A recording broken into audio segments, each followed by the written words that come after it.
यासीन में ॿरड़ा برادري पारान नोजवान जी قاتلن जी गिरफ्तारी लाइ احتجاج कयो हो। उस्मान ॿुरड़े, गुलाम रसूल ॿुरड़े ॿियनि चयो त जवाबदार शमीर ॿुरड़े, फरीद इरफान ॿुरड़े ऐं ॿियनि अहमद अली खे बेगुनाह नशो ॾेई बेगदर्जी सां क़तल कयो। हिननि चयो त जवाबदारनि तरफ़ां केस तां हथ खणण लाइ खेनि धमकियूं ॾिनियूं पियूं वञनि। सालो मुंहिंजो इहो या त ॿियो 3-4 ॾींहं थी विया।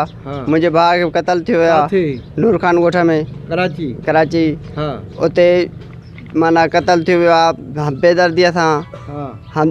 असांजो इंसाफ़ थियो वञे।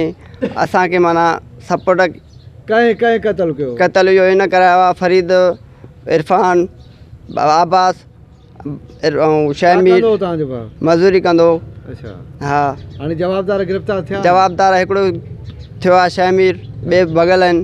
पोइ बि धमकियूं ॾिनियूं वञनि थियूं केस तव्हां हथु खणो न त तव्हांजो जीअं भाउ मारियो आहे तव्हांखे बि ईअं मारींदासीं। ॿरड़ा برادري मुतालबो कयो त जवाबदारनि ख़िलाफ़ कार्रवाई करे खेनि इंसाफ़ ऐं तहफ़ुज़ फ़राहम कयो वञे।